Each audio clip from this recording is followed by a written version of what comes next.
नमस्कार साथियों, स्वागत है आपका मेरे चैनल होम्योपैथ पर। मैं हूं डॉक्टर रवि रोशन और आज हम चर्चा करने जा रहे हैं साथियों एक बहुत गहरी समस्या कब्जियत के बारे में। कब्जियत या कॉन्स्टिपेशन जिसको हम कहते हैं। और साथियों कॉन्स्टिपेशन आप जानते हैं कि ये दुनिया की बहुत बड़ी समस्या है, क्योंकि हर घर में कॉन्स्टिपेशन के पेशेंट है, या कहें कि आज के डेट में तो अच्छी खासी आबादी है धरती की जो कि कॉन्स्टिपेशन के शिकार है। अब उसका बहुत सारा रीजन है जिसके बारे में हम आगे चर्चा करेंगे।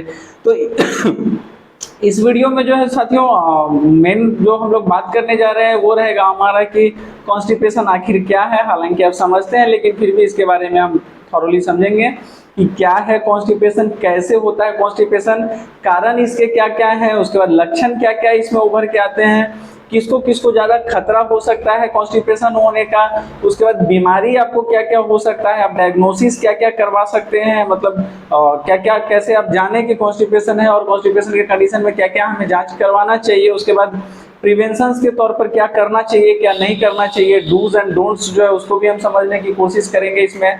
उसके बाद कुछ एलोपैथिक मेडिसिन भी मैं आपको बतलाऊंगा जिसका कि उपयोग होता है एलोपैथी के द्वारा कॉन्स्टिपेशन को रिलीव करने के लिए। और उसके बाद जो है कुछ हम होम्योपैथी मेडिसिन के बारे में भी चर्चा करेंगे जो कि बहुत ज़्यादा कारगर मेडिसिन है और टॉप पे जो चलती है, मतलब कॉन्स्टिपेशन में जो सबसे ज़्यादा उपयोग होने वाली मेडिसिन है उनका नाम मैं बतलाऊंगा आपको, और टॉप मोस्ट मेडिसिन जो मुझे लगा उसके बारे में मैं आपसे चर्चा करूंगा साथियों। तो वीडियो स्टार्ट करने से पहले आप सबसे रिक्वेस्ट है कि अगर आप चैनल पे नए हैं तो प्लीज़ चैनल को सब्सक्राइब कर लें। अगर जानकारी अच्छी लगती है तो वीडियो को लाइक करके जाएं। अगर कुछ पूछने बतलाने या कुछ रिकमेंड करने जैसा है कोई टॉपिक तो आप प्लीज़ कमेंट करें, मैं आपके प्रत्येक कमेंट को बहुत ध्यान से देखता हूँ। अब साथियों समझते हैं हम इस चीज़ को कि कॉन्स्टिपेशन क्या है। कॉन्स्टिपेशन क्या है समझने से पहले साथियों बता दो कि ये वीडियो बहुत ज़्यादा लंबा होने वाला है, क्योंकि इस वीडियो में कॉन्स्टिपेशन के हर एक पॉइंट को हम पकड़ेंगे, हर एक चीज़ को पकड़ेंगे और डिटेल में थोड़ा इसको समझेंगे। क्योंकि कॉन्स्टिपेशन आमतौर पर आपके घर में भी किसी न किसी को कॉन्स्टिपेशन हो रखा होगा, लेकिन इतना आम हो गया कि लगता है बस इतना ही तो कॉन्स्टिपेशन है, लेकिन ऐसा है नहीं। कॉन्स्टिपेशन में बहुत कुछ है जानने के लिए, और इस वीडियो को देखने के बाद आप कॉन्स्टिपेशन के बारे में लगभग सब कुछ जान चुके होंगे। तो आपसे रिक्वेस्ट है कि प्लीज़ वीडियो को पूरा देखें और ध्यान से देखें। तो चलिए साथियों समय न बर्बाद करते हुए शुरू करते हैं हमारा आज का टॉपिक कॉन्स्टिपेशन। अब साथियों सबसे पहले समझते हैं कि क्या है कॉन्स्टिपेशन। तो कॉन्स्टिपेशन का सीधा सीधा मतलब होता है कि हफ्ते में 3 बार से कम स्टूल के लिए जाना, मतलब कि आपको आपका जो पखाने की हाजत जो है, मतलब जो प्रेशर महसूस होता है स्टूल करना जो है एक तरह का, हफ्ते में 3 बार से कम अगर आप स्टूल पास कर रहे हैं, अगर आप पखाना जो आपका हो रहा है वो हफ्ते में 3 बार से कम अगर पखाना हो रहा है तो समझिए कि आपको कॉन्स्टिपेशन है। ये सीधा सीधा डेफिनेशन है कॉन्स्टिपेशन का। लेकिन अगर हम आमतौर पर बात करें तो दुनिया में बहुत सारे लोग हैं जिनमें कि कुछ लोग होते हैं जिनको एक दिन में 2 बार 4 बार स्टूल जाना, 5 बार स्टूल जाना उनके लिए नॉर्मल सी बात है, और 5 बार 6 बार उनको लैट्रिन करना नॉर्मल बात है, तो वो चलता है, जो नॉर्मल है सो है। अब कुछ लोग ऐसे भी होते हैं जिनको हफ्ते में 2-4 बार स्टूल होता है, जो आदत आपकी है वो नॉर्मल है। इस बात को समझना जरूरी है कि आपका जो रेगुलर हैबिट है, पुराना हैबिट है और उसी तरीके से आप चल रहे हैं तो वो ठीक है। लेकिन जब आपके हैबिट से आप बिगड़ना शुरू करते हैं, जब आपका तालमेल हैबिट के साथ बिगड़ना शुरू होता है, तब जो है आपको ये समझ में आता है कि हाँ आपको दिक्कत हो रहा है, और फिर आप कॉन्स्टिपेशन के शिकार कहलाते हैं और आप फिर फर्दर ट्रीटमेंट जो है आप खोजते हैं। तो आदत एक बहुत बड़ी चीज़ है कि आप कुछ भी कर, मतलब किसी का आदत है कि दिन सुबह सुबह उठ करके एक बार स्टूल के लिए गए, फिर कुछ देर बाद कुछ खाना वाना खाने के बाद जो है फिर से एक बार स्टूल जैसा महसूस होता है, फिर वो जाता है। तो बहुत लोगों का आदत होता है कि सुबह में 2 बार जाना, फिर एक बार शाम को जाना, फिर एक बार रात को सोने वक्त जाना, तो 2-4 बार वो एक दिन में चले जाते हैं। और दूसरी तरफ हम देखें तो कुछ लोग होते हैं जो एक दिन में एक ही बार जाते हैं या फिर 2 दिन में एक ही बार जाते हैं, ऐसे भी लोग होते हैं। तो ये जो आपके परमानेंट आदत है जो आपका वो नॉर्मल है, उसके अलावे कुछ हो रहा है तो फिर प्रॉब्लम है। ये इस तरीके से है। अब साथियों इसके अगर हम बाकी चीज़ों की बात करें कि क्या है, मतलब क्या दिक्कत होता है, तो बस वही है कि स्टूल पास नहीं होना, पेनफुल जो है, मतलब स्टूल पास करने में दर्द होता है, बहुत ज़्यादा ताकत लगाना पड़ता है, ऐसा लगता है जैसे पेट खाली नहीं हुआ है, पेट में हमेशा एक भारीपन सा भरापन सा महसूस होता है। तो ये सारी चीज़ें जो हैं ये आप समझ सकते हैं कि आपको कॉन्स्टिपेशन में महसूस होती है, देखने को मिलती है। अब साथियों समझते हैं कि आखिर कॉन्स्टिपेशन किस तरह से होता है, आखिर क्यों होता है कॉन्स्टिपेशन, इसका कारण क्या है, किस प्रकार से होता है। तो साथियों जब आप कुछ भी भोजन करते हैं तो भोजन पहले तो आपके पेट में जाता है, फिर आंतों में जाता है। अब आपके स्मॉल इंटेस्टाइन्स जो हैं भोजन का काम क्या है कि वो कंटिन्यूअसली जो है मूव करते रहता है आगे की तरफ, stomach, small intestine, large intestine, colon से होते हुए, रिटर्न से होते हुए जो है वो एनल के द्वारा बाहर निकल जाता है, एनस के द्वारा। तो साथियों पूरा का पूरा प्रक्रिया जो है वो मूवमेंट होता है, इसलिए हम इसको मोशन भी कहते हैं कि आपका बॉवेल मोशन कैसा है, बॉवेल मूवमेंट कैसा है। तो ये एक प्रक्रिया है, एक साइकिल है कि आप खाएं, खाने के बाद वो पेट में गया, पेट से छोटी आंत में गया, छोटी आंत से बड़ी आंत में गया, और ऐसे ऐसे करके पूरा जो है वो निकल जाता है, पूरा प्रॉपर काम होकर के। अब उसके बीच में होता क्या है कि आपने खाना खाया, जब वो पेट से आगे बढ़ता है, स्मॉल इंटेस्टाइन्स में जाता है, वो बढ़ते जाता है, और आपके स्मॉल इंटेस्टाइन जो है उसको, उसके न्यूट्रिएंट्स को जो है पूरा का पूरा एब्जॉर्ब करते जाते हैं। पूरा का पूरा न्यूट्रिएंट्स जब एब्जॉर्ब हो जाता है और वो वहां से खसक करके आपका जो भी भोजन आपने खाया था, वो अपचा भोजन स्टूल या पूप के रूप में जब वो कोलोन के पास पहुंचता है, तो कोलोन का काम क्या होता है कि वो थोड़ा सा उसमें से वाटर जो होता है, उसमें पानी का जो कुछ मात्रा रह जाता है उसको एब्जॉर्ब कर लेता है, जिससे कि स्टूल थोड़ा सा हल्का सा सेमी सॉलिड जैसा हो जाए, नॉर्मल हो जाए। लेकिन जब आप किसी वजह से, किसी भी कारण से अगर आपका बॉवेल मूवमेंट स्लो हो जाता है, चाहे वो कोई भी कारण हो, कोई भी फैक्टर हो, आपका लाइफस्टाइल हो सकता है, आपका हेल्थ कंडीशन हो सकता है, आपका किसी तरह का कोई मेडिकेशन ट्रीटमेंट हो सकता है, कोई भी रीजन हो सकता है, लेकिन जब वो स्लो होता है तो क्या होता है कि आपके कोलोन का जो काम है कि कंटिन्यू वो पानी को एब्जॉर्ब करेगा, वो तो अपना काम अपनी स्पीड से करते रहेगा। अब जो चीज को अपनी स्पीड से निकल जाना चाहिए तो वो पानी को सुखवाते हुए पानी उसमें से एब्जॉर्ब होते रहता है और वो अपना पास होते रहता है। लेकिन अगर वो उसका जो स्पीड है वो बढ़ने के बजाय अगर वो स्लो हो जा रहा है, अगर जो मोशन है जो नॉर्मल होना चाहिए वो ना होकर के वो स्लो मूव कर रहा है अगर, तो एब्जॉर्ब करने का आपके कोलोन को जो है ज्यादा टाइम मिल जाता है एब्जॉर्ब करने के लिए। और जब आपका कोलोन ज्यादा पानी को एब्जॉर्ब कर लेता है तो आपका स्टूल जो है बहुत ज्यादा हार्ड एंड ड्राई हो जाता है, और ड्राई और हार्ड स्टूल जो है उसको पास करना मुश्किल हो जाता है आगे के लिए, आपके रेक्टम के लिए जो है बहुत ज्यादा तकलीफ दे हो जाता है। एक तो पेन बहुत ज्यादा महसूस होता है, ताकत बहुत ज्यादा लगाना पड़ता है, और बहुत तरह के कॉम्प्लिकेशंस जो है आपको देखने को मिलते हैं। तो ये पूरा का पूरा प्रक्रिया है जो कि आप समझ गए कि कैसे आपको कॉन्स्टिपेशन होता है, ये होता कैसे है। अब साथियों दूसरा बात आता है क्या कि इसके कारण क्या क्या, कॉजेज क्या क्या। तो कॉजेज साथियों अगर हम बात करें तो मूलतः तीन तरह के जो है आपके कॉजेज हो सकते हैं। एक तो आपका लाइफस्टाइल हैबिट, जो आपका डेली रूटीन है उसके असर के वजह से आप कुछ गलत तरीके से अगर लाइफस्टाइल रख रहे हैं अपना, तो उसके वजह से आपकी डेली हैबिट्स है, मतलब स्टूल का अर्ज आना, पूप के लिए अर्ज आना, लेकिन आप लेट से जा रहे हैं, आपको फील तो हो रहा है, प्रेशर तो फील हो रहा है कि हाँ मुझे स्टूल जाना चाहिए, लेकिन आप किसी काम में बिजी हैं या किसी भी चीज में बिजी होकर उसको दबा रहे हैं, सप्रेस कर रहे हैं। उसके बाद साथियों किसी तरह का हेल्थ कंडीशन, आपका एक दूसरा कारण जो हो सकता है हेल्थ कंडीशन की, किसी बहुत सारे तरह के हेल्थ कंडीशन है जिसके बारे में हम आगे बात समझेंगे, तो ये एक फैक्टर हो सकता है। तीसरा है कि कुछ मेडिकेशंस हैं, जैसे कुछ मेडिसिन हैं जो कि इस तरह के कंडीशन को पैदा करते हैं, आपको कॉन्स्टिपेशन जैसे कंडीशन को जो है पैदा करते हैं। तो सबसे पहले हम साथियों समझेंगे कि आखिर लाइफस्टाइल में ऐसा क्या है जिसके वजह से कॉन्स्टिपेशन होता है। तो साथियों लाइफस्टाइल में जो है सबसे पहले समझते हैं कि खाना वगैरह जो हम खाते हैं, तो जब हम लेस फाइबर, जब हम कम खाते हैं, फाइबर हम कम इंटेक करते हैं अपने फूड में, हमारा जो उस तरह का फूड अगर हम खाते हैं जिसमें कि फाइबर बहुत कम है, उसके वजह से ये प्रॉब्लम होता है। ये क्यों होता है? क्योंकि फाइबर एक बहुत इंपॉर्टेंट फैक्टर है आपके मोशन को प्रॉपर रखने के लिए। आपका जो स्टूल कंटिन्यूअस, जो मैंने आपको बताया कि वो मोशन कर रहा होता है, आगे बढ़ रहा होता है, आपका जो भी खाया हुआ सामान होता है, तो उसको प्रॉपर मोशन करते रहने के लिए जो है आपको फाइबर की मात्रा चाहिए होती है। आपके बॉडी में फाइबर इनफ होना बहुत जरूरी होता है, और जब आप लेस फाइबर इंटेक कर रहे हैं, फाइबर काफी कम अगर आप अपने शरीर को दे रहे हैं, तो फिर वो मोशन गड़बड़ होता है उसके वजह से। तो ये एक बहुत बड़ा फैक्टर है। उसके बाद पानी अगर आप कम पीते हैं, आपका वाटर इंटेक काफी कम है अगर, तो उसके वजह से आपको ये सब देखने को मिलता है। उसके बाद एक्सरसाइज एक बहुत इंपॉर्टेंट फैक्टर है। अगर आप बॉडी को बिल्कुल भी फिजिकल किसी तरह का वो नहीं दे रहे हैं, फिजिकल एक्सरसाइज अगर आप नहीं कर रहे हैं, फिजिकल मूवमेंट आपका कम होता है डेली का, तो वो एक बहुत बड़ा फैक्टर हो सकता है। क्योंकि आपके जो मसल्स वगैरह होते हैं वो परे परे, जब आपका बॉडी फिजिकल वर्कआउट नहीं करता है तो वो परे परे एक तरह से समझिए कि स्थूल होना शुरू हो जाते हैं, सुन होना शुरू हो जाते हैं। उनका एक्टिव जो है, उनका जो प्रॉपर उनका जो पावर है वो कमने लगता है, उनका जो कॉन्ट्रैक्शन, उनका जो फ्लेक्शन है वो कम होने लगता है। तो आपके मसल्स का जो कॉन्ट्रैक्शन और फ्लेक्शन में जो डिएबिलिटी आती है, जो कमजोरी आ जाती है एक तरह से, तो उसके वजह से भी आपको कॉन्स्टिपेशन वगैरह जैसा चीज देखने को मिल सकता है। उसके बाद एक बहुत बड़ा कारण क्या है कि आप दूध या मक्खन वगैरह जो है बहुत ज्यादा अगर खाते हैं, तो उसके वजह से भी आपको कॉन्स्टिपेशन हो सकता है। ये एक बहुत बड़ा कारण है। उसके बाद बहुत सारी चीजें हैं, जैसे कि अगर आप स्ट्रेस लेते हैं बहुत ज्यादा, तो स्ट्रेस भी एक कॉन्स्टिपेशन का रीजन हो सकता है।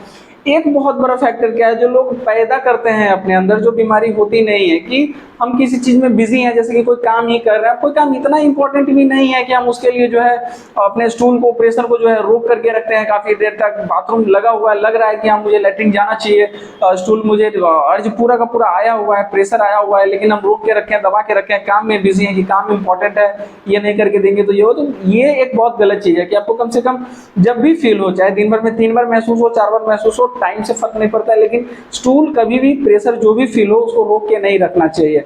जब भी लगे कि स्टूल जाना है तो प्लीज जाइए और जल्दी जाइए, स्टूल रोक के रखना अच्छी बात नहीं है।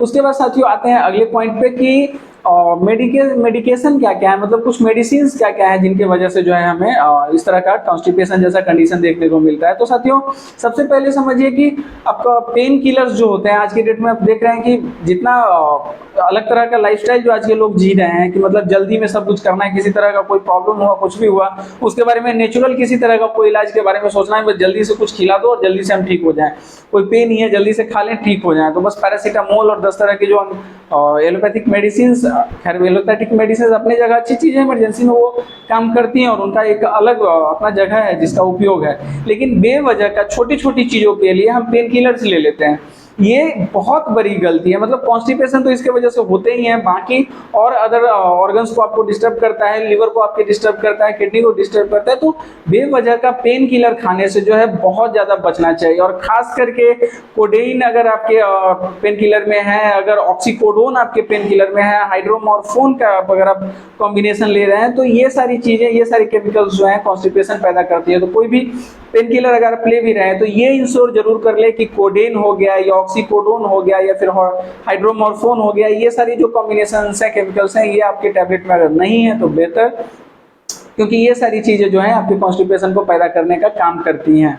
अब उसके बाद कुछ एनएसएड्स जो होते हैं, जैसे कि नॉन स्टेरॉइडल आपके जो इन्फ्लेमेटरी ड्रग्स जिसको हम कहते हैं, नॉन स्टेरॉइडल इन्फ्लेमेटरी ड्रग्स, तो इनके वजह से भी आपको ये चीज़ देखने को मिलता है। और खास करके ये इबुप्रोफेन हो गया या नेप्रोक्सेन हो गया, इस तरह के जो मेडिसिन हैं ये आपको जो है कॉन्स्टिपेशन का कारण आपके बनते हैं। उसके बाद एंटी डिप्रेसेंट पिल्स जो आप लेते हैं, फिर एंटी एसिड्स पिल ले लेते हैं, मतलब किसी तरह का डिप्रेशन हुआ उसके लिए जो पिल्स हैं, या फिर आपके बहुत ज़्यादा अगर लगता है कि पेट में एसिडोसिस हो रहा है तो उसके वजह से आप एंटी एसिड्स पिल ले लेते हैं, आयरन के जो पिल्स आप लेते हैं, ये सारी मेडिसिन। उसके बाद एलर्जी के मेडिसिन हैं जैसे कि एंटी हिस्टामिन्स हैं, ये सारी आपको कॉन्स्टिपेशन पैदा करती हैं। बीपी की मेडिसिन हैं, नोजिया के लिए जो एंटी नोजिया पिल्स जो आप लेते हैं, टैबलेट्स लेते हैं, वो भी। उसके बाद एंटी सीजर जो मेडिसिन होती हैं वो भी आपको कॉन्स्टिपेशन पैदा करती है। और सही पूछिए तो बहुत बड़ा मतलब कि कैटेगरी है एलोपैथिक मेडिसिन का और अलग अलग तरह के दुनिया भर के ड्रग्स का, जो कि आपको कॉन्स्टिपेशन पैदा करते हैं। तो कोई भी अगर आपको कॉन्स्टिपेशन जैसा बिल्कुल भी जरा भी सिम्टम है और आपको लग रहा है कि परेशानी हो रही है, और उसके बाद अगर आप किसी अलग तरह का मेडिसिन खा रहे हैं, तो उसको जरूर आप बढ़िया से रिसर्च कर ले कि क्या ये मेडिसिन, ये कॉम्बिनेशन जो है ये मुझे किसी तरह का कॉन्स्टिपेशन को मेरे बूस्ट तो नहीं करेगा, मेरे कॉन्स्टिपेशन को बढ़ाएगा तो नहीं। और ऐसा ना हो कि कॉन्स्टिपेशन मेरा अदर बीमारी ठीक हो या ना हो, लेकिन कॉन्स्टिपेशन इतना ज़्यादा प्रॉब्लम कर दे कि मुझे परेशान होना पड़ जाए। उसके बाद बात करें अगर कुछ बीमारियों की, तो आपका हाइपोथायराइडिज्म यानी कि आपके बॉडी में थायराइड हार्मोन का जो है कम हो जाना, लेस हो जाना, डायबिटीज एक कारण हो जाता है, आपका यूरेमिया एक कारण हो सकता है। यूरेमिया आपको कॉन्स्टिपेशन का कंडीशन पैदा कर सकता है, जिसको आप जानते हैं कि ब्लड में यूरिन का मात्रा आना शुरू हो जाता है, जिसके वजह बने जो कि कारण होता है आपके किडनी के डिसफंक्शन का, किडनी काम करना बंद कर देता है, ब्लड टॉक्सिक होने लगता है, यूरेमिया हो जाता है। तो उस कंडीशन के लिए, हाइपर कैल्सीमिया के लिए भी, मतलब हाइपर कैल्सीमिया आप समझते हैं कि आपके शरीर में ज़्यादा कैल्शियम हो जाना, और इसीलिए मैंने कहा था कि किसी भी तरह का मिल्क प्रोडक्ट जो है, चीज़, चीज़ हो गया या दूध हो गया, किसी तरह मक्खन वगैरह, ये सब चीज़ जो है नहीं लेना चाहिए कॉन्स्टिपेशन वालों को। उसके बाद न्यूरोलॉजिकल इश्यूज जो भी होते हैं वो एक कारण हो सकता है, इंटेस्टाइनल ऑब्स्ट्रक्शन एक कारण हो सकता है, चाहे किसी भी वजह से हो, डायबिटोकुलाइटिस हो या किसी तरह का कोई भी कारण हो।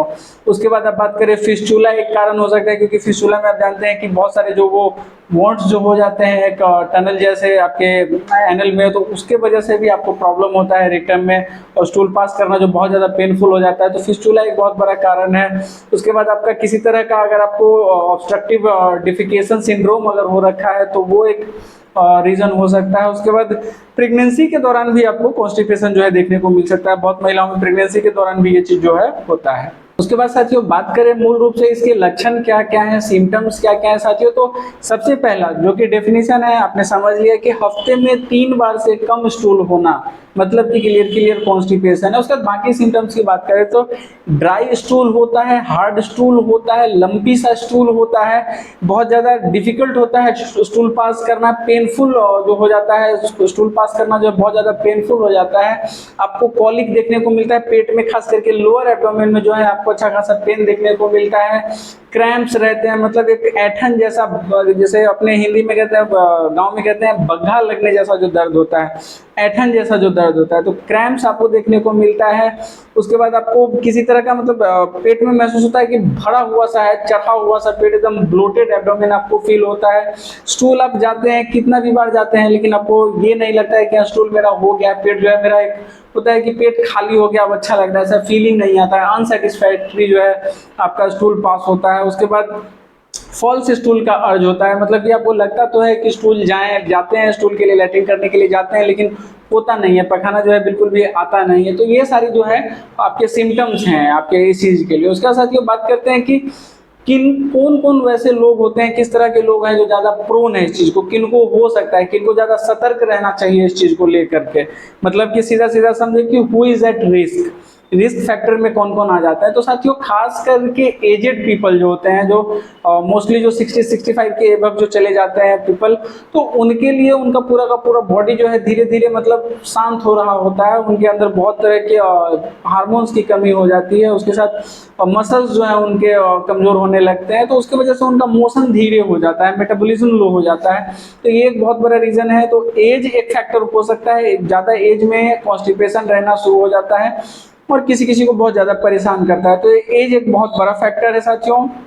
उसके बाद प्रेगनेंसी में, जैसा कि मैंने आपको बताया कि प्रेगनेंसी में होता क्या है कि आपका एक तो हार्मोनल जो इम्बैलेंस हो गया होता है, हार्मोनल चेंजेस जो बॉडी में हो रहे होते हैं उसके वजह से भी आपको कॉन्स्टिपेशन देखने को मिलता है। और दूसरा चीज क्या है कि फीटस जो होता है, तो एक मतलब जैसे जैसे फीटस बढ़ता है तो वैसे वैसे वो आपके एब्डोमेन के एरिया में, ओवरी में जो है एक तरह का कॉन्ट्रैक्शन पैदा करता है, जिसकी वजह से अलग अलग तरह के जो है प्रेशर वगैरह पड़ते हैं आपके एब्डोमेन में, आपके इंटेस्टाइन्स को प्रेशर फील करना होता है, आपके रेक्टम वगैरह पूरे मतलब हर ऑर्गन में है कि जब कोई भी चीज अगर फैलेगा, कोई तरह से प्रेशर अगर बढ़ता है किसी कारण से, तो वो हर ऑर्गन को परेशान करता है। तो उसके वजह से थोड़ा प्रेगनेंसी में जो है कॉन्स्टिपेशन होना आम बात है, ये हो सकता है। तो ये बहुत ज्यादा चिंता का विषय नहीं होता है। उसके बाद आपको, जैसा कि मैंने आपको बताया कि वैसे जो लोग जो कि ऊट पटांग तरह का जिंदगी जीते हैं, मतलब कि बाहरी खाना खाना, जंक फूड खाना, बहुत ज्यादा फास्ट फूड खाना, आप किसी तरह का प्रॉपर जो है फाइबर आप बॉडी में को नहीं दे रहे हैं कि आपके खाने में जो है फाइबर सही से नहीं रह रहा है, इसके वजह से आपको जो है प्रॉब्लम होता है, जो कि आप जानते हैं कि फाइबर आपके डाइजेस्टिव पूरा का पूरा सिस्टम को इफेक्ट करता है अगर आपके शरीर में फाइबर की कमी हो। उसके बाद कुछ मेडिसिन, जैसा कि मैंने आपको बताया कि जो भी मेडिसिन मैंने बताया उस तरह के मेडिसिन अगर आप लेते हैं उनके लिए ये ज़्यादा हो सकता है। फिर बीमारियां जो मैंने बताई उनके लिए ये ज़्यादा हो सकता है। तो इस तरह के लोग जो है वो बहुत ज़्यादा रिस्क पे होते हैं। उसके बाद साथियों बात करते हैं कि डिजीज के वजह से, मतलब कॉन्स्टिपेशन के वजह से डिजीज क्या क्या हो सकती है। तो साथियों कॉन्स्टिपेशन के वजह से जो है कुछ सर्टेन डिजीजेज हो सकते हैं, जैसे कि बहुत ज़्यादा जो प्रेशर जो आप लगाते हैं उसके वजह से स्टूल प्रॉपर पास नहीं होना, उसके वजह से सभी अलग अलग साइड इफेक्ट्स होते हैं। जैसे कि एक क्या चीज़ है, आपका हेमरॉइड्स निकल जाना, बहुत लंबे समय तक कॉन्स्टिपेशन रहने की वजह से हेमरॉइड्स आपके एनस पर जो है एक समझिए कि मटर के दाने जैसा जो है हेमरॉइड जैसा बन जाता है, निकल जाता है, तो वो एक चीज हो सकता है। उसके बाद आपको बतला दें कि फीसर के वजह से आपको कॉन्स्टिपेशन महसूस हो सकता है। डाइवर्टिकुलाइटिस के कंडीशन में जो है आप देखेंगे तो जो भी मैंने बतलाया है आपको बाकी फीचर में, वो आपको बहुत हद तक एक दूसरे से मैच करेंगे। जैसे कि अगर हम बाकी हेल्थ कंडीशन जो कि मैंने आपको बतलाया, तो वही चीज है कि डिजीज यही चीज आता है कि आपका फिस्टुला है, हेमरॉइड है, डाइवर्टिकुलाइटिस है, फीकल इंफेक्शन हो जाता है, आपका किसी तरह का पेल्विक फ्लोर मसल को किसी तरह का डैमेज अगर पहुंचा है उसके वजह से, अब जो स्ट्रेस बहुत ज्यादा जो आप देते हैं उसके वजह से, मतलब आपके ये जो है आपका पेल्विक फ्लोर मसल जो है वो बहुत ज्यादा वीक हो जाता है, कमजोर पड़ जाता है, वो डैमेज होता है। बहुत ज्यादा कूथन, बहुत ज्यादा प्रेशर देने की वजह से जब आपको कॉन्स्टिपेशन हो रखा होता है। अब साथियों बात करेंगे कि आखिर डायग्नोसिस क्या क्या कर सकते हैं, इसमें जांच क्या क्या करवा सकते हैं। अब आमतौर पर लोगों को लगता क्या है कि कॉन्स्टिपेशन में क्या ही जांच कराएंगे, लेकिन कॉन्स्टिपेशन के लिए बहुत तरह के टेस्ट कराए जा सकते हैं, जिनमें से सबसे पहले तो हमें जो सबसे पहले टेस्ट ध्यान में आता है वो आता है कि स्टूल और यूरिन टेस्ट। अब स्टूल और यूरिन टेस्ट में हम क्या जानते हैं, तो स्टूल और यूरिन टेस्ट खास करके हाइपोथायराइडिज्म अगर है या फिर एनीमिया है या फिर डायबिटीज है, तो इन सारी जो बीमारियां जिनमें कि मैंने आपको बताया कि इन सब हेल्थ कंडीशन में आपको कॉन्स्टिपेशन हो सकता है, तो कॉन्स्टिपेशन अगर है तो ये फाइंड आउट करना सबसे पहले इंपॉर्टेंट हो जाता है कि कॉन्स्टिपेशन के साथ और क्या है, किस वजह से हुआ है, कोई बीमारी के कारण तो नहीं हुआ। तो उस बीमारी को खोजने के लिए आपको स्टूल यूरिन का कल्चर करवाते हैं, आप उसका टेस्ट करवाते हैं। उसके बाद आपको बतलाते हैं कि किसी तरह का इन्फेक्शन जो है आपके स्टूल में नहीं आ गया है, किसी तरह का कोई इन्फ्लेमेशन, या फिर आप यहाँ तक कि अगर किसी तरह का कोलोन से या किसी तरह के आपके डाइजेस्टिव ट्रैक्ट से जुड़ा हुआ कोई अगर कैंसर वगैरह है तो वो भी आपके स्टूल में बाहर आ जाता है। तो ये एक बहुत इंपॉर्टेंट चीज है। उसके बाद साथियों सीटी स्कैन करा सकते हैं। सीटी स्कैन मतलब आप समझते हैं कंप्यूटेड टोमोग्राफी स्कैन जिसको हम कहते हैं, तो ये आप एक करा सकते हैं। उसके बाद एमआरआई करा सकते हैं आप, जिसको कि मैग्नेटिक रेजोनेंस इमेजिंग जिसको कहते हैं। तो इसमें आपको जो है किसी तरह का कोई कारण जो है वो सब जानने के लिए जो है ये सब सारे टेस्ट कराते हैं। उसके डायरेक्टली अगर हम बात करें डाइजेस्टिव ट्रैक्ट की, तो कोलोनोस्कोपी हो गया या फिर सिग्माइडोस्कोपी हो गया, तो ये आप करवा सकते हैं, जिससे कि आपको पता चल जाता है कि आप किसी तरह का कोई मूवमेंट किस तरह का है, मोशन किस तरह का है, आपको किसी तरह का कोई क्या कहते हैं उसको सिस्ट वगैरह किसी तरह का तो कोई नहीं, ट्यूमर वगैरह किसी तरह का तो कोई नहीं हो गया, या कोई कैंसर अगर है तो हम इसी तरह सिग्मोइडोस्कोपी हो गया या फिर कोलोनोस्कोपी हो गया, उसमें हम आपको बायोप्सी कर सकते हैं, मतलब कि उसी से आप किसी तरह का जो आपको अगर टिश्यू लेना है आपको फर्दर टेस्ट के लिए तो वो आप ले सकते हो। तो ये सारी टेस्ट हैं जो कि आप कॉन्स्टिपेशन की कंडीशन में करवा सकते हैं साथियों। उसके बाद एक होता है, आपको साथियों बतला दें, कोलोरेक्टल ट्रांजिट स्टडी। साथियों कोलोरेक्टल ट्रांजिट स्टडी में क्या करते हैं, ये बहुत रेयर तरह का टेस्ट है, जिसमें कि हम क्या करते हैं कि एक तरह का रेडियो एक्टिव सब्सटेंस होता है जिसको कि आपको इनहेल करना होता है, आपको खाना होता है। अब आप उसको मील में ले सकते हैं या पिल के रूप में ले सकते हैं, किसी तरह के टैबलेट फॉर्म में ले सकते हैं। इसका काम मूलतः क्या होता है, क्योंकि रेडियो एक्टिव होने की वजह से जो है इसको हम ट्रैक कर सकते हैं। तो ट्रैक करने में हम क्या जानते हैं कि टाइमिंग क्या है हमारा, मतलब कि आपका जो मोशन आपका बॉबल का कंप्लीटली होना चाहिए, आप जो इंटेक कर रहे हैं फूड उसको किस तरीके से वो कितना टाइम ले रहा है मोशन पास करने के लिए, वो आगे किस स्पीड से बढ़ रहा है। तो ये एक बहुत इंपॉर्टेंट फैक्टर है आपके कॉन्स्टिपेशन के लिए। तो ये जांच जो है आप करवा सकते हैं। हालांकि ये कराना बहुत रेयर होता है और बहुत जगह अवेलेबल नहीं है इस तरह का टेस्ट, लेकिन फिर भी ऑप्शन आपके पास है। उसके बाद बतला दें आपको कि कुछ तरह के सर्टेन एक्सरेज होते हैं, जैसे कि आपके डिफिकोग्राफी हो गया, तो आपको बताता है कि आपके एनस या फिर रेक्टम जो आपके हैं वो किस तरीका से आपके जो भी आप स्टूल आपका है उसको कितना होल्ड कर पा रहा है और किस तरह का से जो है उसको पास कर रहा है। तो ये टाइमिंग और उसका जो कॉन्ट्रैक्शन और फ्लेक्शन है वो समझने के लिए डिफिकोग्राफी टाइप के जो टेस्ट हैं ये आप करवा सकते हैं साथियों। तो उसके बाद साथियों समझते हैं कि क्या करना चाहिए क्या नहीं करना चाहिए प्रिवेंशन के तौर पे, डूज एंड डोंट्स जो है हमारे क्या क्या हैं कॉन्स्टिपेशन वाले पेशेंट्स को। तो सबसे पहले समझते हैं कि क्या क्या ना करें, किस किस चीज से हम बचें, मतलब कॉन्स्टिपेशन के अगर हमारे अंदर सिम्टम्स है तो हमें किस किस चीज से बचना चाहिए। तो सबसे पहले तो हमें बचना चाहिए कि किसी तरह का कैफीन हो गया, अल्कोहल हो गया, या फिर बहुत ज्यादा जो हाई स्वीटेंड बेवरेजेस होते हैं आपके कोल्ड ड्रिंक्स वगैरह या एनर्जी ड्रिंक्स वगैरह जो होते हैं इन सब से बचना चाहिए। अंडा हो गया, किसी तरह का प्रोसेस्ड मीट जो आपको आता है वो सब हो गया। उसके बाद आपको बता दें फ्राइड जो आपके भोजन होते हैं, फ्राइड फूड जो होते हैं, फास्ट फूड जो होते हैं, रिफाइंड फूड जो होते हैं, इन सब से बचना चाहिए इंसान को। जैसे कि व्हाइट ब्रेड्स आपके होते हैं, उसके बाद आपको पास्ता होता है, इससे बचना चाहिए। आलू वगैरह कम खाना चाहिए। तो ये सारी चीजें जो बचे हम जो ना खाएं। आलू भी एक इंपॉर्टेंट फैक्टर है आपके कॉन्स्टिपेशन के लिए। कॉन्स्टिपेशन के कंडीशन में मीट, अंडा, प्रोसेस्ड मीट खास करके, आलू वगैरह, व्हाइट ब्रेड हो गया, ये सब बिल्कुल अवॉइड करना चाहिए। कैफीन, कोल्ड ड्रिंक्स, ये सब अल्कोहल वगैरह बिल्कुल अवॉइड करना चाहिए।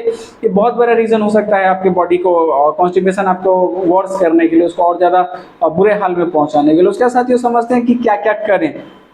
तो जैसा कि मैंने आपको बताया कि फाइबर इंटेक अगर आप कम कर रहे हैं तो उसकी वजह से आपको कॉन्स्टिपेशन होता है, तो आपको ध्यान देना चाहिए कि हम कौन से वैसे चीज लें जिसमें कि अच्छा खासा फाइबर हो।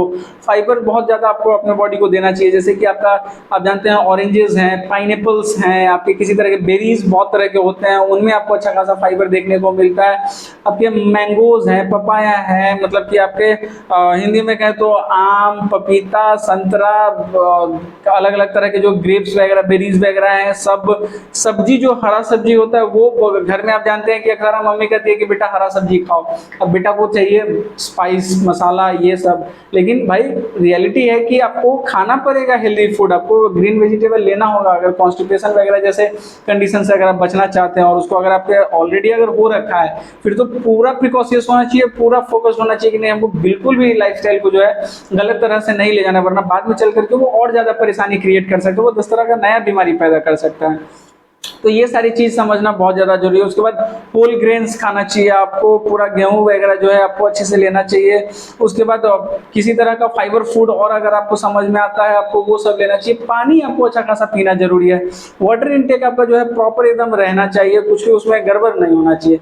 उसके साथ ही आपको एक डायरी रखना चाहिए। एक बहुत अच्छा हैबिट क्या है कि आप जो करने में डूज में जो आता है कि आपको एक डायरी रखना चाहिए, अपना फूड डायरी, कि आप क्या क्या खा रहे हैं, क्या क्या आप इनटेक कर रहे हैं। ये बहुत इंपॉर्टेंट चीज है जिससे कि आपको समझ में आएगा कि आप कितना फाइबर ले रहे हैं, कितना नहीं ले रहे, और बाकी चीज मतलब ऐसा कुछ तो आप नहीं खा रहे हैं जिसकी वजह से आप क्या हो रहा हो और प्रॉब्लम को वो बढ़ा रहा हो, वो भी उसका जो वॉल्यूम है वो कितना है, ये बहुत ज़्यादा इंपॉर्टेंस रखता है। तो ये सारी चीज़ें ध्यान रखना जरूरी है। उसके बाद बाकी फैक्टर्स की बात करें अगर हम प्रिवेंशन या रिलीफ महसूस करने के लिए कि क्या कर सकते हैं, तो एक होता है आपका पोजीशन, कि आप स्टूल जब करने जाते हैं तो किस प्रकार से करते हैं, आपका बैठने का पोजीशन क्या है। तो इस चीज़ को आपको मैं बतला देता हूँ कि जो आपके कमोड जो होते हैं, इटालियन कमोड जो होते हैं, फॉरेन जो अभी विदेशी टाइप का जो आपका बैठने वाला जो होता है, तो उसमें जब आप आपके पॉट पे जब आप बैठते हैं, तो जब किसी को अगर कॉन्स्टिपेशन हो रखा है तो नॉर्मली आप अपने पॉट पे इसी तरीके से बैठते हैं, तो पैर को अगर हल्का सा आप फोल्ड करने का कोशिश करते हैं, रेज करने का कोशिश करते हैं, अपने पैरों को थोड़ा सा उठाएं। इससे जो है आपको बहुत ज्यादा आपके डायरेक्टली पेल्विक फ्लोर मसल पे आपको बहुत ज्यादा स्ट्रेस देने का जरूरत नहीं पड़ेगा, वो ऑटोमेटिक स्ट्रेस पड़ेगा जब आप अपने पैरों को थोड़ा सा होल्ड करते हैं ऊपर की तरफ, तो वो थोड़ा सा आपको आपके स्टूल को पास करने में जो है हेल्पफुल हो सकता है। उसके बाद पीछे की तरफ सीधा होकर के बैठा, या फिर अगर हम कहें कि इंडियन स्टाइल जो आपके पॉट्स होते हैं, जो बाथरूम होते हैं, लेटरिन जो होते हैं, तो उसमें जो अगर आप बैठते हैं तो उसमें एक क्या होता है कि आदमी आगे की तरफ झुक करके सीधा घुटनों पे अपने वजन दे करके और बैठता है, तो वो एक गलत पोस्चर है। आपको थोड़ा चाहिए कि बैठे तो थोड़ा सा अपने बॉडी को जो है थोड़ा बैक की तरफ लीन रखें थोड़ा सा, और स्ट्रेट अगर हम अपने रीढ़ की हड्डी को रख सके तो उससे जो है मोशन बहुत सही निकलता है, उसकी वजह से प्रेशर सही पड़ता है, तो वो एक बहुत सही चीज है। बहुत लोगों को क्या लगता है ना कि हम आगे की तरफ झुक करके पेट को दबाएंगे, पेट पर प्रेशर पड़ेगा तो उससे कुछ होगा, ऐसा नहीं होता है।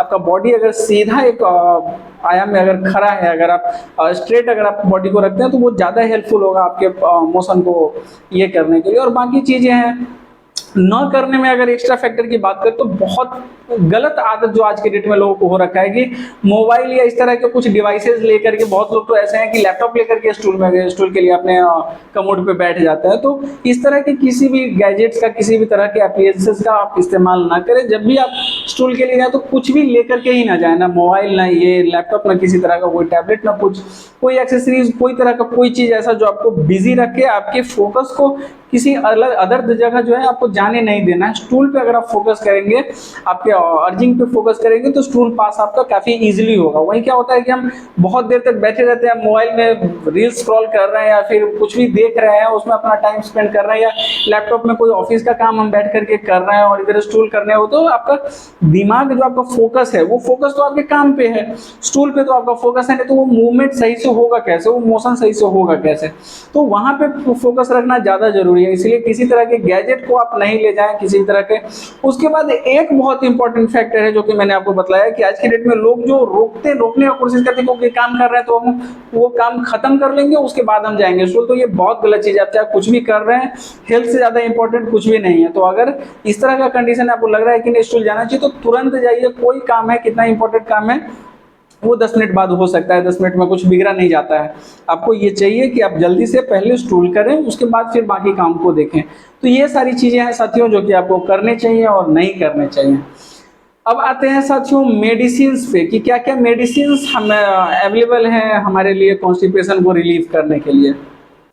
अब साथियों एलोपैथिक मेडिसिन की अगर हम बात करें तो एलोपैथी में बहुत सारी कुछ कॉम्बिनेशंस होती हैं, जैसे कि आप अगर किसी मेडिसिन को कुछ मेडिसिन को देखेंगे जिसमें कि लुबिप्रोस्टेन आ जाता है, आपका प्रोकैलोप्राइड आ जाता है, आपका प्लिसेनाटाइड आ जाता है, आपका लैक्टुलोज हो गया या फिर लीनाक्लोटाइड हो गया। तो ये सारी जो भी कॉम्बिनेशन है आपके किसी भी मेडिसिन में अगर आपको देखने को मिल रहा है तो वो आप समझिए कि वो आपका कॉन्स्टिपेशन रिलीवर है, वो कॉन्स्टिपेशन को रिलीव करने में काम करता है। एलोपैथी में मूलतः ये जो है ये 5 तरह के मेडिसिन है, जो कि आपका पहले नंबर पर आपको याद रखना है लुबिप्रोस्टोन, दूसरे नंबर पर आपको याद रखना है प्रोकालोप्राइड, तीसरे नंबर पर आपको याद रखना है प्लिकेनेटाइड, चौथे नंबर पर आपका आ जाता है लैक्टुलोज। लैक्टुलोज आप जानते हैं बहुत ज़्यादा इजिली अवेलेबल मेडिसिन है, जो कि आपको अक्सर अलग अलग तरह के फॉर्म में देखने को मिल जाता होगा अगर आपके घर में किसी तरह का कोई कॉन्स्टिपेशन का पेशेंट है तो। उसके बाद लीनाक्लोटाइड आपका एक हो गया। लेकिन एक बात समझने लायक है साथियों कि आप इनमें से किसी भी मेडिसिन को उठा लो, इसका कुछ ना कुछ आपको जो है अदर हैंड साइड इफेक्ट और उसके कुछ प्रॉब्लम्स जो है उसमें होते ही हैं, साइड इफेक्ट्स आपको होते ही हैं। तो ये एक प्रॉब्लम है कि आप एक चीज को ठीक करने जाओ उसका दूसरा साइड इफेक्ट। और दूसरा चीज क्या है कि ये परमानेंट नहीं है, बस रिलीव कर देता है, आपके मसल्स को रिलीव करता है, आपके अदर थिंग्स को रिलीव करके आपका मोशन करवा तो देता है, पास करा तो देता है, लेकिन रियलिटी है कि आपकी बीमारी कहीं नहीं जा रही है, बीमारी वही है। अब कितने समय तक इस मेडिसिन को लेंगे, तो बहुत सारे फैक्टर्स हैं जिसके वजह से मैं आपको इन मेडिसिन को अगर मजबूरी में लेना है तो अच्छी बात है, लेकिन न ले तो बेहतर है। अगर हमें प्रॉपर ट्रीटमेंट की अगर हम चर्चा करें तो ट्रीटमेंट आपको होम्योपैथी है। मतलब सर्जरी एक ऑप्शन हो सकता है, तो सर्जरी हम कब कराते हैं कि चलो किसी तरह का फिस्टुला है, फिशर है और आपके हेमरॉइड्स हैं, तो ये सब तरह के पाइल्स वगैरह के केस में आप अलग अलग तरह के सर्जरी करा सकते हैं। अगर किसी तरह का पॉलिप है, किसी तरह का कोई ट्यूमर है, सिस्ट है, तो इन सब चीज़ों को हटाने के लिए सर्जरी वगैरह का ऑप्शन पड़ सकता है। लेकिन होम्योपैथी में अगर हम आते हैं तो उसकी भी आवश्यकता नहीं है। भले ही सिस्ट हो, भले ही ट्यूमर हो, भले ही किसी तरह का कोई प्रॉब्लम हो, सबको ठीक करने के लिए होम्योपैथी में मेडिसिन है। आपका फिस्टुला है, फिशर है, एनल फिशर है, आपका हेमरॉइड है, पाइल्स है, तो किसी तरह का सिस्ट, पॉलिप कुछ भी अंदर में बन रखा है, डायबिटिकुलाइटिस है, कुछ भी हो, सबको होम्योपैथी ठीक करता है। होम्योपैथी जड़ से खत्म करता है बीमारी को। तो सबसे बेहतरीन जो आपके लिए होगा वो होगा होम्योपैथी। चाहे आपको किसी तरह का कॉन्स्टिपेशन है, किसी वजह से कॉन्स्टिपेशन आपका है, कोई भी आपका उसको क्या कहते हैं कि आपको होने का जो उसको मैनेजिंग फैक्टर जो उसका है वो कुछ भी हो, उसका रीजन कुछ भी हो, कॉज कुछ भी हो, लेकिन ट्रीटमेंट जो परफेक्ट है वो होम्योपैथ है। अब साथियों होम्योपैथिक मेडिसिन की बात करते हैं। तो साथियों इस वीडियो में मैं सिर्फ मूलतः सबसे ऊपर कॉन्स्टिपेशन में आने वाली जो मेडिसिन है उसके बारे में चर्चा करूंगा, जो कि है हमारा नक्स वोमिका। नक्स वोमिका आप जानते हैं साथियों कि कितना बड़ा नाम रखता है अपने आप में होम्योपैथी के क्षेत्र में। अगर आप होम्योपैथ को जरा सा भी जानते हैं तो नक्स आपने जरूर सुना होगा। नक्स सबसे ज्यादा यूज होने वाली मेडिसिन है। और कुछ लोग तो ऐसा भी कहते हैं कि मतलब कुछ ना समझ में आए तो नक्स खिला दो, मतलब कि चाहे बीमारी कुछ भी हो, कुछ भी ना समझ में आता हो, नक्स खिला दो। नक्स एक ऐसी मेडिसिन है होम्योपैथ की। और कॉन्स्टिपेशन की बात करें, बॉवेल से जुड़ा हुआ किसी तरह का, बॉवेल मोशन से, मूवमेंट से जुड़ा हुआ किसी तरह का कोई प्रॉब्लम हो, तो नक्स आता है साथियों टॉप पे, टॉप प्रायर मेडिसिन है। उसके बाद बाकी मेडिसिन बहुत सारी हैं, बिल्कुल कोई डाउट नहीं है। और जरूरी नहीं है कि आपका कॉन्स्टिपेशन नक्स से ही ठीक हो। दूसरे किसी मेडिसिन के लिए अगर आपके सिम्टम्स ज्यादा कैच करते हैं तो आपको वो दूसरा मेडिसिन काम करेगा, ना कि नक्स। और नक्स रिलीव जरूर कर देगा। नक्स ऐसा है कि किसी तरह का कॉन्स्टिपेशन है, किसी तरह का रीजन है, लेकिन वो आपको आराम पहुंचा देगा। हाँ, वो आगे उसको जो कंप्लीट क्योर जो जिसको कहते हैं, तो उसके लिए आपको परफेक्ट मेडिसिन उठाना होगा और उसके लिए आपको टोटलिटी ऑफ सिम्टम्स की तरफ जाना होगा। तो बाकी मेडिसिन अगर हम होम्योपैथ में टॉप मेडिसिन का नाम ले तो आपका एलुमिना एक बहुत अच्छा मेडिसिन है, ब्रेओनिया एक बहुत अच्छा मेडिसिन हो जाता है, ओपियम बहुत अच्छा मेडिसिन हो जाता है, साइलेसिया है, कैलकेरिया कार्ब के बारे में मैंने आपको ऑलरेडी बताया है। कैलकेरिया कार्ब एक बहुत अच्छा मेडिसिन है कॉन्स्टिपेशन के लिए, कॉन्स्टिपेशन रिलीवर कहते हैं कैलकेरिया कार्ब को।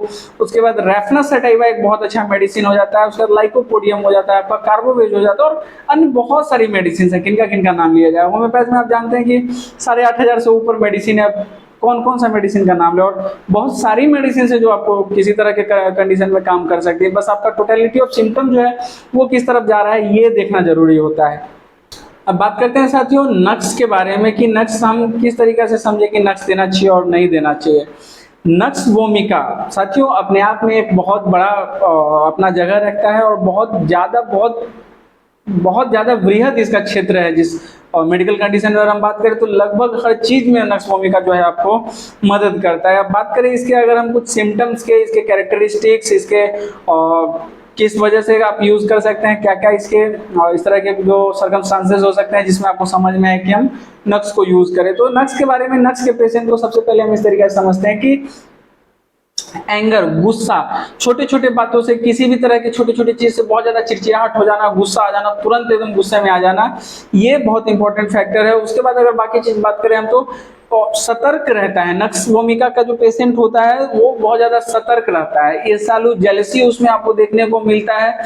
गुस्सा, झगड़ा हर जगह, कलह ये टाइप का होता है। मतलब कहीं भी किसी भी बात से किसी से भी बहस कर लेना, किसी से भी झगड़ा कर लेना, ये सब जो है उसकी आदतें होती हैं। उसके बाद बाकी बॉडी अपीयरेंस की बात करें तो पतला दुबला सा शरीर होता है बहुत ज्यादा। और आदतों में अगर हम देखें तो अल्कोहलिक टाइप का या फिर नशा करने का जो होता है आदत होता है। ये एक बहुत इंपॉर्टेंट फैक्टर, मतलब अल्कोहलिज्म की वजह से या किसी तरह के नशा के वजह से अगर किसी तरह का बीमारी आपके अंदर हुआ है तो उसके लिए ऐसे ही बताया गया कि नक्स भूमिका सबसे पहली और सबसे प्राइमरी और सबसे ज्यादा इंपॉर्टेंट मेडिसिन बन जाती है किसी तरह के नशा के वजह से, अगर कोई भी बीमारी पैदा हुआ हो तो।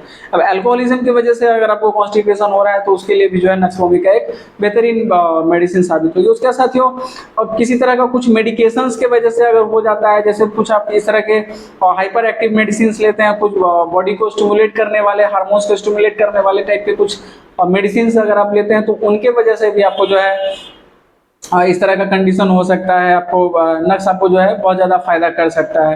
तो ध्यान रखना है कि किसी तरह का कोई हाइपर एक्टिव करने वाला ड्रग या फिर कोई बहुत ज़्यादा शरीर को स्टिमुलेट करने वाला किसी वजह से, किसी तरीके से, किसी तरह का कोई अगर चीज़ है, चाहे वो अल्कोहल हो, चाहे वो गांजा हो, जो वो भांग हो, अफीम हो, चरस हो, या कोई मेडिसिन किसी बीमारी के लिए क्यों ना हो, लंबे समय तक इसको उपयोग करने के बाद अगर किसी भी तरह का बीमारी हुआ है तो नक्स भूमिका बेहतरीन मेडिसिन है। सीधा सीधा समझिए क्या बेहतरीन मेडिसिन है। उसके बाद नक्स की अगर हम बात करें तो घर के, मतलब गृहस्थ जीवन से परेशान रहता है, गृहस्थ जीवन के अलग अलग तरह की परेशानियों से जूझा करना। हाँ, सीखने वाला पेशेंट होता है, उसका माइंड जो होता है हमेशा कुछ सीखना चाहता है, कुछ हमेशा अध्ययनशील टाइप का रहता है वो।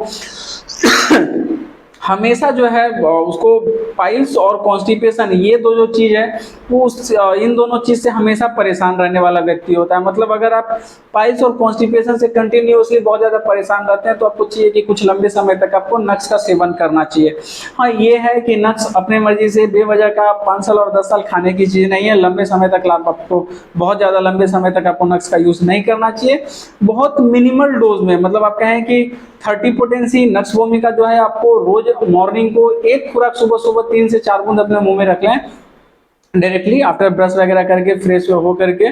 और ये आप 3 महीना या 4 महीना कंटिन्यू रखने के बाद आप महसूस कर सकते हैं कि कितना ज़्यादा आराम आपको महसूस हुआ है, और उसके हिसाब से जो है आप आगे फर्दर देख सकते हैं ट्रीटमेंट। और सबसे बेहतर चीज़ तो यही होता है कि आप किसी अपने नज़दीकी चिकित्सा सलाहकार से जाकर के मिले और उनसे अपनी जो भी जानकारी आपने भले हो इस वीडियो से सीखी हो या फिर अलग से ली हो, उनसे शेयर करें, उनके साथ साझा करें और उनसे पूछे कि क्या बेहतर है। वो आपको ज़्यादा बेहतर सलाह दे पाएंगे आपके पूरे के पूरे जो आपका जो सर्कमस्टांस हो उसके अकॉर्डिंग जो है, मतलब कि आपका बीमारी क्या क्या पहले हुआ है, क्या अभी है, क्या सिम्टम्स है, क्या बॉडी अपीयरेंस है, क्या अदर सारे जो फैक्टर्स होते हैं सब कुछ को वो अपना एनालाइज करके सारे चीज को इवेल्युएट करके और वो आपको बेहतर ऑप्शन और बेहतर ओपिनियन आपको जो है देते हैं। अब उसके बाद साथियों एक चीज है नक्स भूमिका में समझने लायक कि बीमारियों के कारण हम माने कॉजेज ऑफ डिजीज समझते हैं। तो बहुत लंबे समय तक जो है फास्ट फूड, जैसे कि आजकल बच्चे होते हैं जो चले जाते हैं कोटा वगैरह या फिर कहीं भी बाहर दिल्ली वगैरह पढ़ाई वढ़ाई करने के लिए, तो वहाँ पे क्या होता है कि बच्चे खुद से खाना बनाना वगैरह नहीं चाहते हैं और मेड वगैरह रख करके जो है खाना वगैरह बनवाना एक थोड़ा सा टफ टास्क होता है और बहुत ज़्यादा मतलब महंगा भी कभी कभार पड़ता है। तो उस कंडीशन में लोग क्या करते हैं कि फास्ट फूड पर निर्भर करते हैं, मतलब खुद से कभी एक टाइम खुद से खाना बना लिया और 2 टाइम 3 टाइम जो है बाहर का ही कुछ खा के जी रहे हैं। और ये लंबे समय तक अगर आप कंटिन्यू रखते हैं और उसके वजह से कोई बीमारी हुई है तो नक्सवोमिका आपकी मेडिसिन है। उसके बाद किसी तरह का रॉ मेडिसिन अगर आपने मतलब क्या कहते हैं उसको डायरेक्टली अगर आप क्रूड फॉर्म में अगर किसी तरह का मेडिसिन आपने कंटिन्यूअसली बहुत लंबे समय तक कंज्यूम किया है और उसके वजह से किसी तरह का कोई बीमारी आपके अंदर अगर आ गया है तो उसके लिए भी नक्सवोमिका एक बहुत अच्छी मेडिसिन है। उसके बाद नशा मैंने आपको बताया कि शराब, गांजा, चरस, अफीम, तंबाकू, कोकेन, किसी तरह का ड्रग्स, भांग, कुछ भी अगर आप लंबे समय तक लेने की वजह से आपको अगर बीमारी हुई है तो नक्सवोमिका आपकी मेडिसिन है।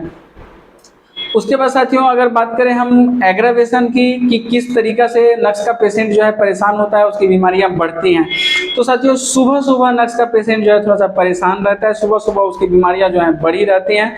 मेंटल एक्सर्शन किसी तरह का जो है नक्स पेशेंट बर्दाश्त नहीं करना चाहता है, मतलब कि किसी तरह का मेंटल प्रेशर अगर आ जाए, किसी तरह का मानसिक आवेग, गुस्सा बहुत ज़्यादा अगर कर ले एक बार, मतलब बहुत ज़्यादा गुस्सा करने के बाद किसी तरह का कोई प्रॉब्लम, किसी तरह का कोई अटैक आ गया हो, कोई भी बीमारी आपकी बढ़ गई है, तो उसके लिए बहुत अच्छी मेडिसिन है नक्सवोमिका।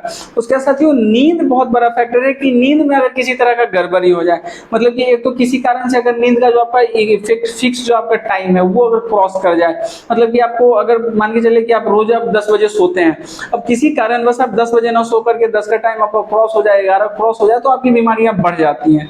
और इस वजह से मतलब ये अगर आपके अंदर सिम्टम है कि 10 बजे के बाद अगर हम सोएंगे तो मेरा प्रॉब्लम जो है, चाहे वो कॉन्स्टिपेशन हो, एसिडिटी हो, किसी तरह का और कोई फैक्टर हो, और कोई डिजीज से आप गुजर रहे हैं, वो भी अगर एग्रावेट कर रहा है, बढ़ रहा है, तो उसमें भी नक्सवोमिका जो है एक अच्छा आपको जो है ये देती है, आपको रिलीफ देती है।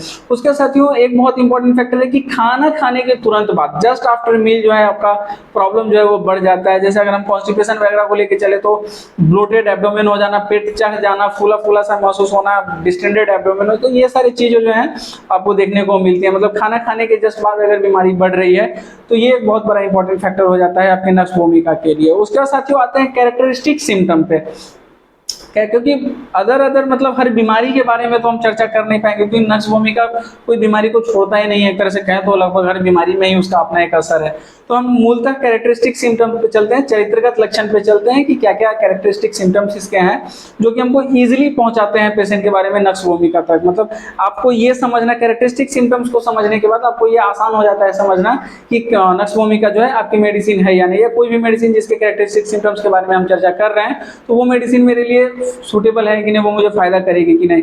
तो सबसे पहले साथियों समझते हैं स्टूल एंड यूरिन। अब स्टूल एंड यूरिन का जो अर्ज होता है नक्सवोमिका के पेशेंट में, मतलब मान के चलिए कि आप ही के साथ अगर प्रॉब्लम है तो आपको क्या महसूस होता है कि स्टूल लगा है, मतलब ये अर्ज तो अर्जिंग तो आया है, प्रेशर महसूस हुआ है कि हाँ स्टूल जाए, मतलब लैट्रिन करने जाए या फिर पेशाब करने जाए, टॉयलेट के लिए जाए, लेकिन जाते हैं तो प्रॉपर होता नहीं है। पेशाब में भी है कि करने के बाद महसूस होता है कि नहीं थोड़ा सा कुछ रुका हुआ है, पूरा क्लियर निकला नहीं है, और या उसका फ्लो जो होता है यूरिन का आपका पास होने का वो फ्लो भी कम रखा होता है, कम हो गया होता है, और करने के बाद भी लगता है कि नहीं थोड़ा सा और होगा, और एक तरह का बर्निंग सेंसेशन भी आपको यूरिनेशन के दौरान देखने को मिलता है। स्टूल में भी वही कहानी है कि आपको ये नहीं महसूस होता है कि हम पूरा उधर, लगता है हमेशा लगते रहता है कि थोड़ा सा और होना चाहिए था, थोड़ा सा और निकलना चाहिए था, थोड़ा सा और हो जाता तो शायद अच्छा महसूस होता। तो ये एक बहुत इंपॉर्टेंट फैक्टर है, इसको समझना जरूरी है। नक्सवोमिका बहुत अच्छा काम करती है। उसके बाद किसी तरह का स्मेल जो है फूड वगैरह से जो है उसको अलग तरह का गंदा सा स्मेल आता है, वो फूड का स्मेल बर्दाश्त नहीं कर पाता है, यहाँ तक कि उल्टी जैसा मन करना, नोजिया फील होना उसको बहुत ज़्यादा था। और नोजिया तो ऐसा महसूस होता है कि नक्सवोमिका अगर आपको चाहिए तो मैंने आप अगर नोजिया मतलब उल्टी जैसी, मितली जैसी अगर आपको आ रही है तो आप क्या करेंगे, उंगली करके उल्टी करना चाहेंगे कि उंगली करके उल्टी कर ले, ऐसा महसूस होता है कि उल्टी हो जाएगा तो शायद आराम महसूस हो जाएगा। तो इसके लिए लोग उंगली करके गले में जो है उंगली से, फिंगर से आप अंदर डाल करके और उसको निकालना चाहते हैं किसी भी तरीके से कि बस उल्टी हो जाए तो अच्छा महसूस हो, आराम महसूस हो।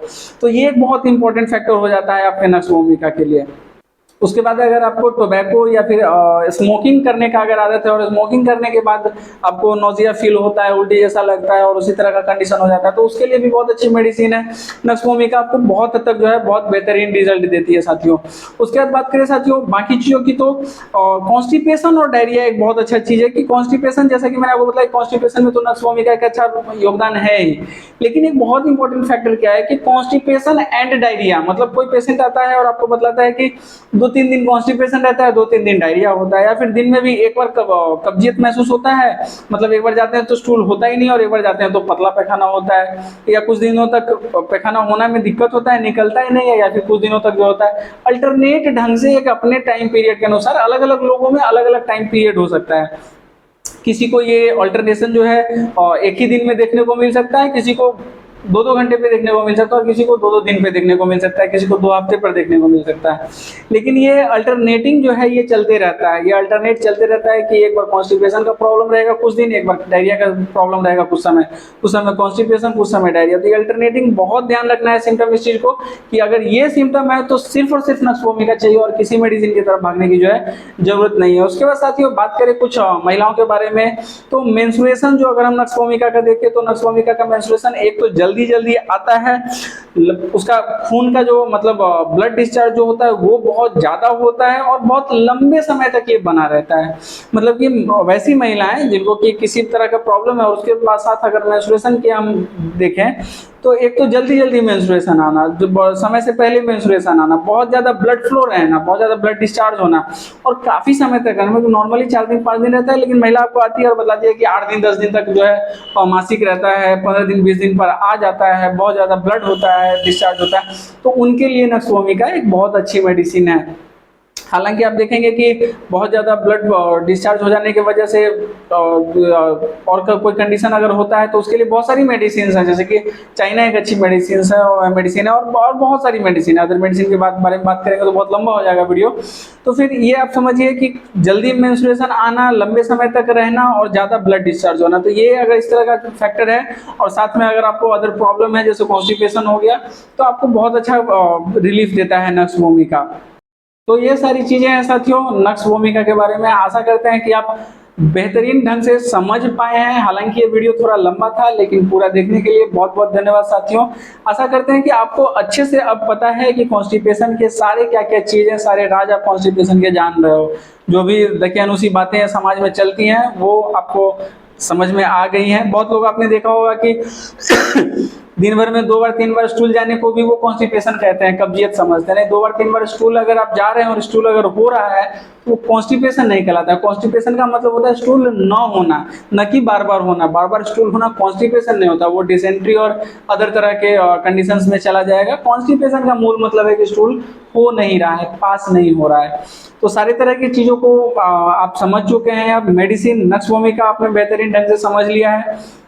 बाकी मेडिसिन जो भी हैं, चाहे वो रेफनस हो, लाइको हो, एलुमिना हो, सिपिया हो, जो भी मेडिसिन मैंने आपको बताया वो सारी मेडिसिन इसमें काम करते हैं। लेकिन इन सारे मेडिसिन के बारे में अलग से अगर आपको जानकारी चाहिए तो मेरे चैनल में आपको लगभग सारी मेडिसिन के बारे में मैंने डाल रखा है। जो भी मेडिसिन मैंने आपको बतलाई हैं तो उनके बारे में अलग से वीडियो है, आप उनको भी सर्च करके देख सकते हैं। और ऐसे नक्स भूमिका को मैंने आपको पूरा डिटेल में समझा दिया। तो नक्स भूमिका को आपने अच्छे से समझा है। अब इसी वीडियो में जो भी आपने समझा है उसके हिसाब से अगर अदर जो आपको कैरेक्टरिस्टिक सिम्टम्स और एग्रावेशन और बाकी चीजें मैंने आपको नक्स भूमिका के बारे में बताई तो वो अगर दूसरे बीमारी में भी अगर आपको मैच कर रहा है तो वहां भी नक्स भूमिका जो है आपको बेहतर काम करता है। तो इस बात को समझना है कि टोटलिटी ऑफ सिम्टम क्या है, उसके तरफ जाना है। अगर जानकारी अच्छी लगी हो तो प्लीज अभी वीडियो को लाइक कर दें और चैनल पे अगर नए हैं तो प्लीज़ चैनल को सब्सक्राइब कर दें। इससे हमें बहुत ज़्यादा सहायता मिलती है। आप जानते हैं कि हमारा जो चैनल है वो अभी नया है तो आपके हेल्प एंड सपोर्ट की बहुत ज़्यादा आवश्यकता है। प्लीज़ हेल्प करें, प्लीज़ सपोर्ट करें साथियों। तो इसी के साथ पूरा वीडियो देखने के लिए फिर से धन्यवाद। मिलते हैं हम लोग अगले वीडियो में।